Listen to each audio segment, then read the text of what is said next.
I.O.T. Powering the Digital Economy. Brought to you by Schneider Electric.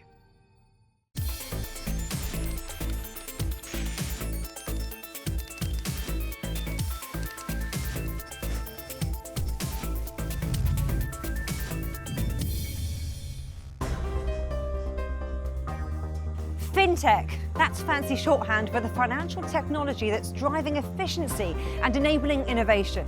It's the technology that shakes things up and disrupts the status quo. Now, we consumers have so many different ways to pay for things, using apps on our smartphones or with near-field technology, even the device itself. The responsibility for making all transactions go through smoothly lies with the businesses who control the flow of online money. So in this programme, we're focusing on how the big players in the world of finance, the banks who look after our cash, are adapting to the digital revolution. And we'll be meeting one finance company born in the digital age. What risks are they prepared to take to keep the consumer on side with only the World Wide Web as their shop front? I'll also be talking to banking regulators about what they need to do to keep the big boys in check and find out what the future holds in the way we all pay for things.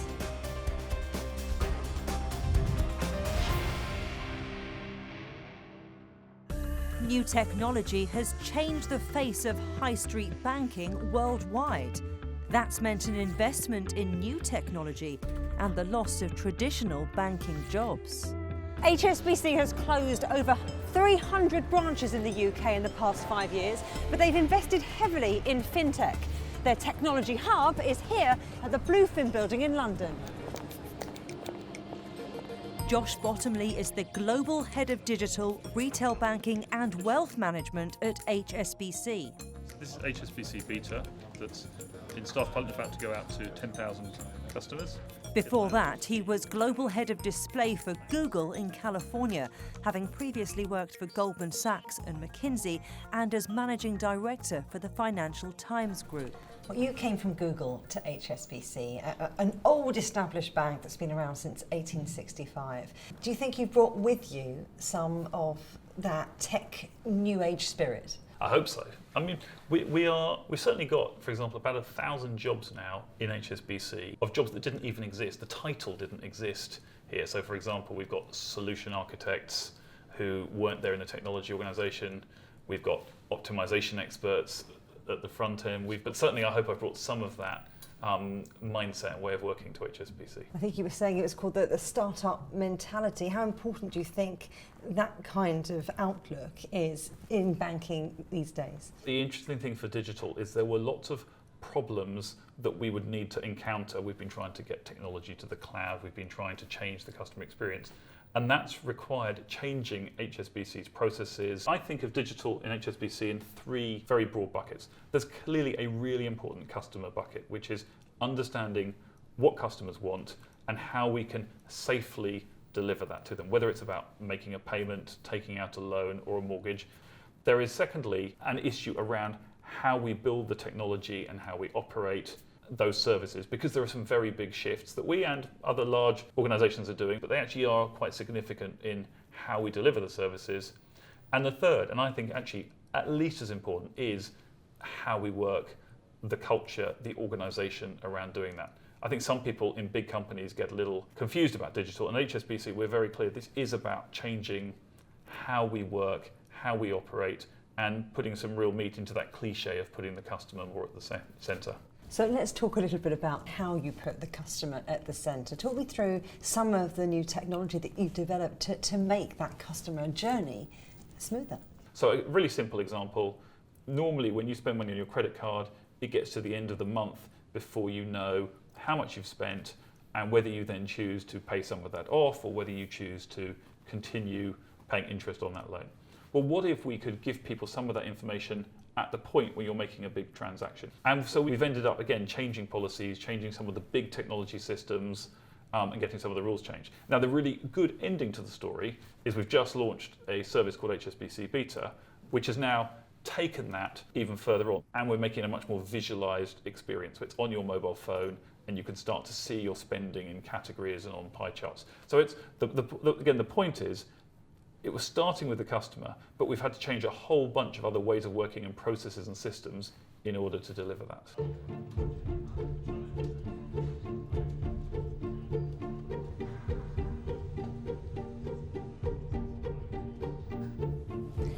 It's interesting to hear about the startup mentality at HSBC, a bank that's been around some 150 years.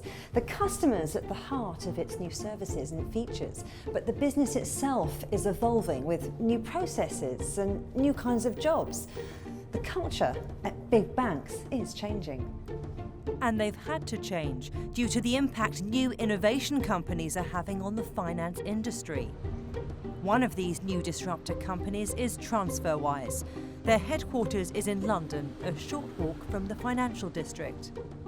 They offer borderless banking, a single account for both consumers and businesses, which can hold several different currencies at once. Harsh Sinha is Vice President of Engineering at Transferwise. He's got form with online currency transactions. He's the former director of product at PayPal, leading their product strategy and the development of PayPal's mobile apps. So this is a Transferwise app on an Android tablet. Let's say I want to send myself some money. I'm going to send some pounds to euros.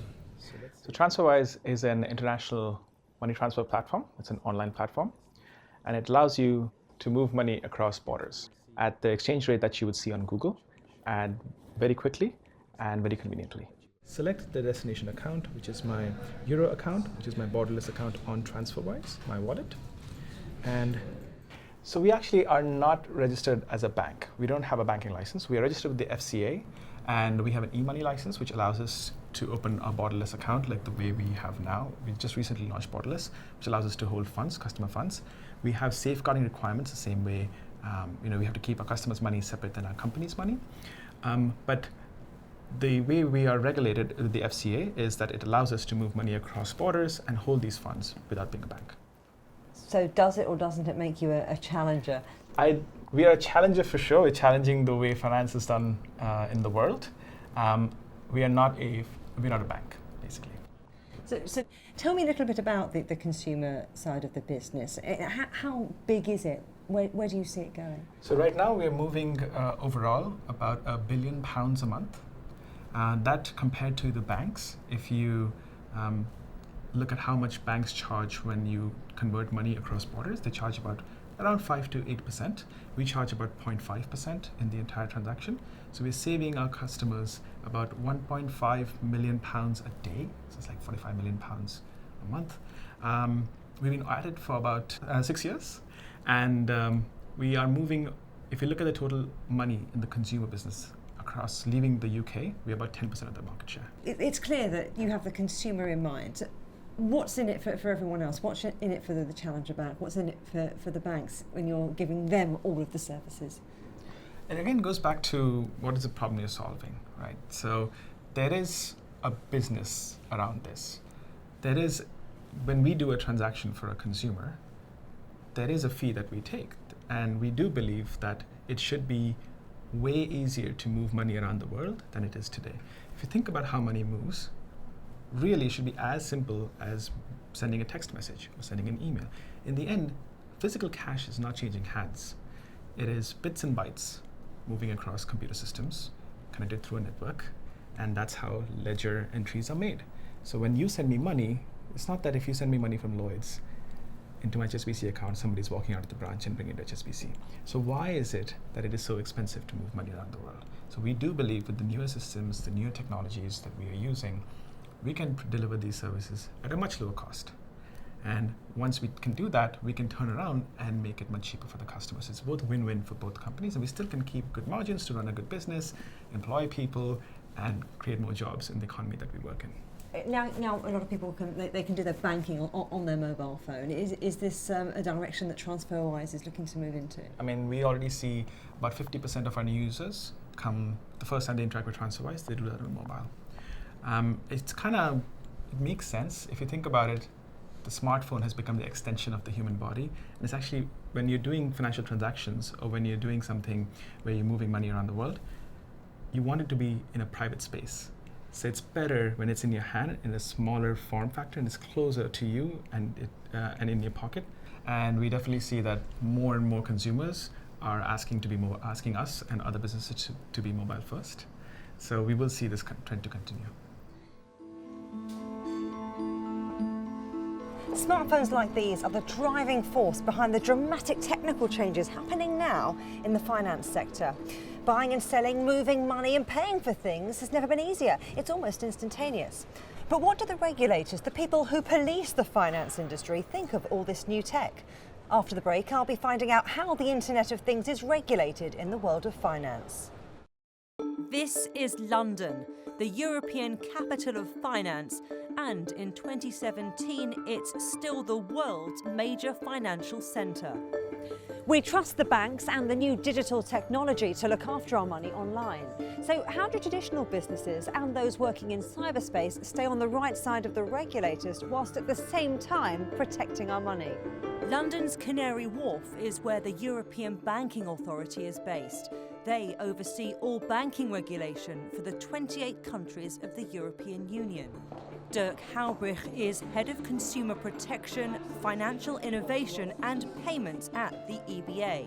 Their latest initiative is the new Payment Services Directive, or PSD2. The PSD2 is quite a unique directive in the sense that it has the explicit objective to bring about competition in the market for payment services and to facilitate innovation in the market for payment services across the 28 member states of the EU. There are a couple of other objectives that the PSD2 has, like increasing security for payments, making payments convenient for consumers, and a couple of others. And sometimes these objectives are contradictory. And this will be quite a paradigm shift. PSD2 is a game changer. It removes the bank's monopoly on user data. It would also allow businesses to access your account information held by your bank, allowing bills to be paid without going through a third party, such as PayPal or even a credit card company. So PSD2 is actually a pretty great regulation coming in. I think it's going to help the consumers a lot. It's also going to help businesses that are consumer focused a lot. It's actually a next iteration on top of the first Payment Services Directive, which allowed non-banks to innovate and create regulated financial services. So now with PSD2 coming in, the benefits we will see is customers will be able to do online transactions in a more secure, convenient, and fast manner. And it allows businesses like us and others to be able to hook in to allow these build experiences which allow customers to pay through their bank account and not have to be completely dependent on cards, for example.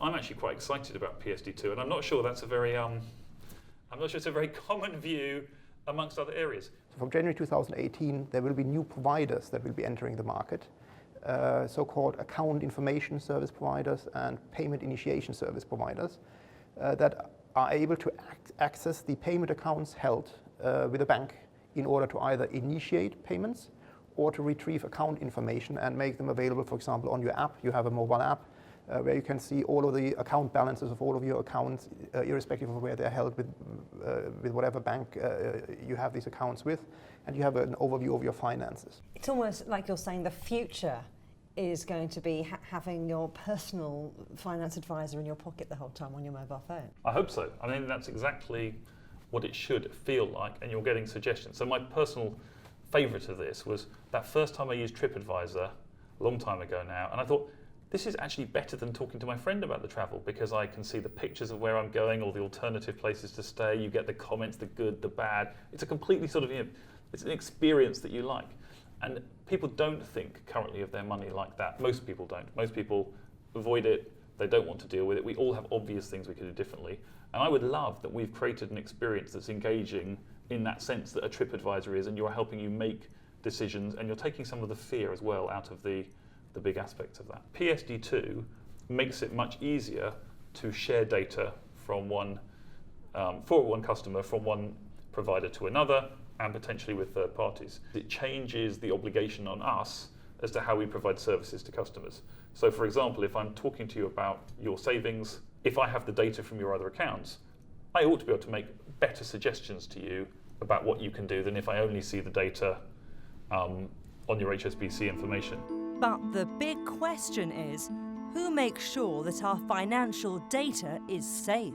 In terms of the security that's going to be needed to back up that technology, do you have a role in that? We don't have a role in respect of the technological aspects of these technologies. That is not for a financial service regulator to take a view on.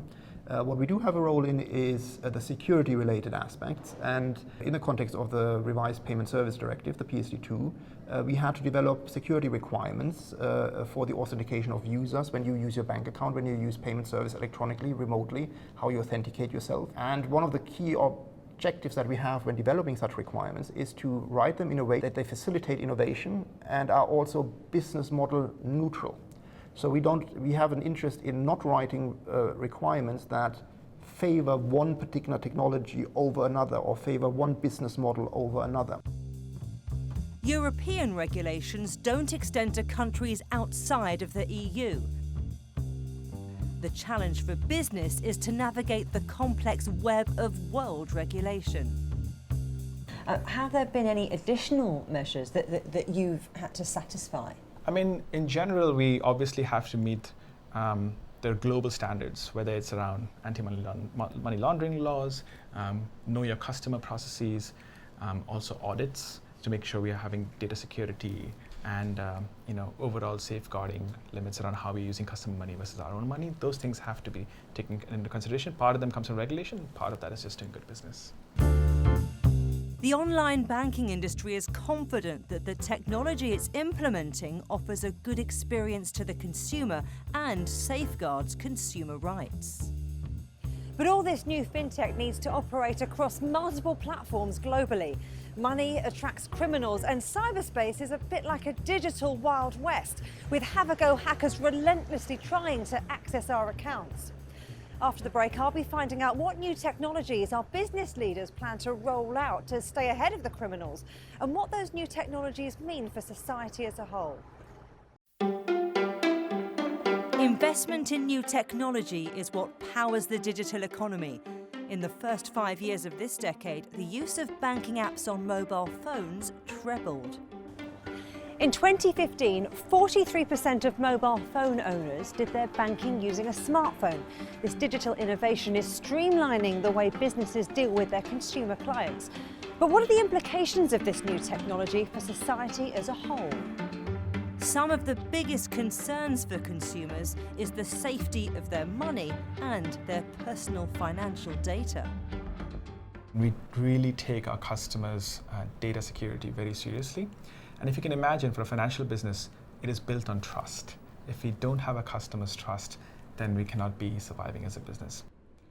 Let's talk about those ever increasingly high customer expectations. Do you think that's driven the change, or has the technology driven the change? So I think it goes hand in hand. Sometimes customers expect more than what we have in the market today. And a lot of times technology pushes the envelope. So I'll give you an example of what happened with WhatsApp.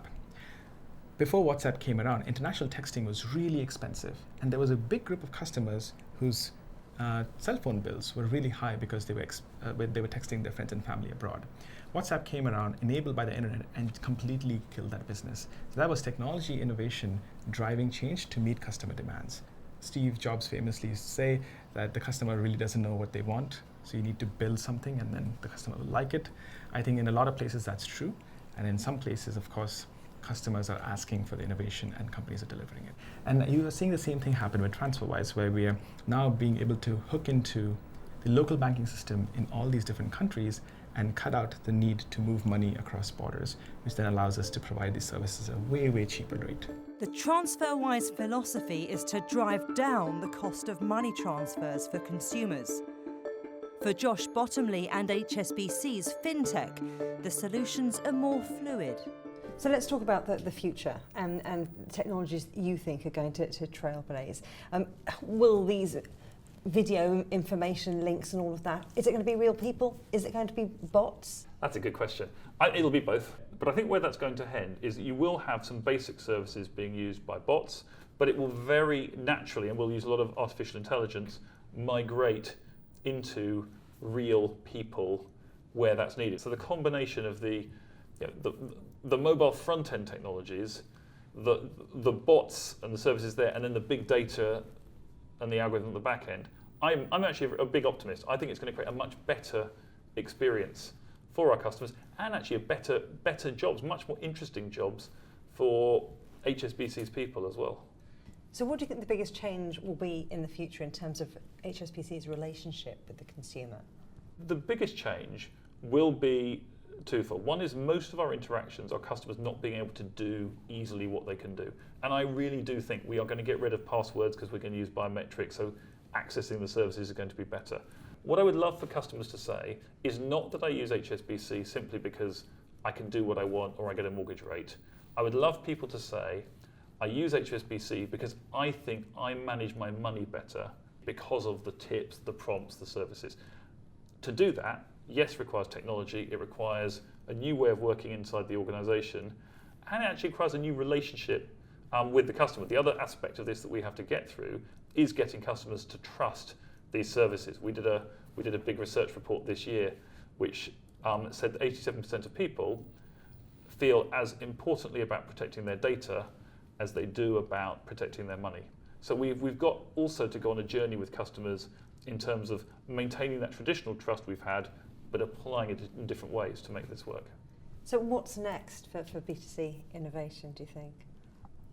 I think the biggest area we're working on now is still to get these mobile services out. And we've got a bunch of initiatives. So in Hong Kong, we've just launched a really interesting stock trading app. We're launching HSBC Beta right now, initially in the UK, which is about taking more of your information from different banks and trying to give you very practical suggestions and way of seeing that. And then the other big area is around getting rid of lots of these passwords by using biometrics. So I think right now the big focus is on creating a mobile experience for our customers, and they go, that's really wow. Do you know it's HSBC that did that? You never would have thought it would be a big bank that would sort that problem out. Digital innovation is moving so fast, even the disruptors to the finance sector can't afford to be complacent. How have you seen your role changing because of the fast pace of technology? Yeah, so technology is changing a lot. I mean, if you think about even how mobile phones have changed in the last 10 years, it's a massive leap on what you can do today with the device in your pocket than you could do 10 years ago. So things like biometrics, things like how do we use photographs. So for example, sometimes we will ask you to take your ID to verify for our Know Your Customer processes, send us your ID to tell us who you are. Sometimes we'll ask you to take a selfie with the ID in front of your face. That's a very quick way to know that if you have a fake ID, it's hard to get a fake face. This is transformative technology, but particularly so in emerging markets, where it might change where people live, because they want to be somewhere where they've got Wi-Fi so that they can tap into these kind of services. What sort of developments have you seen there? So I do think the penetration of the internet is absolutely required to get this kind of technology all over the world. I eventually do believe that the internet should become basic human right. It should be just like having clothing, food in your life. You should also have connectivity to information and to the systems and the internet. So either it'll become a utility first in most countries, and then after that it'll probably just be seen as a human right that you should have. If you don't have internet connectivity, you cannot access this technology. You really are at a disadvantage around finding your next job, finding your next house. Having that economic prosperity might not exist if you don't have access to the internet. The big banking institutions can't offer the internet as a human right. Well, not yet. But they and the technology companies that are creating the gadgets we use to access it are pushing their businesses forward and driving growth in the wider economy. Digital innovation makes life easier, and time is money. There's so much I can do on my smartphone, from booking a train ticket to ordering a supermarket delivery with one click. And that insatiable appetite for the newer, the faster, the safer. Consumers are driving it. Business is profiting from it. But to make it a success, the financial organisations offering it need to protect it. They say they can. Let's hope they're right.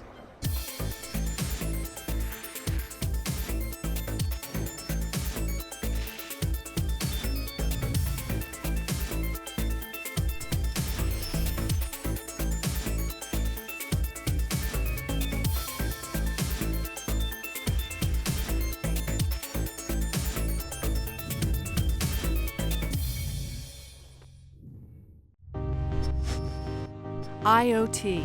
Powering the Digital Economy. Brought to you by Schneider Electric.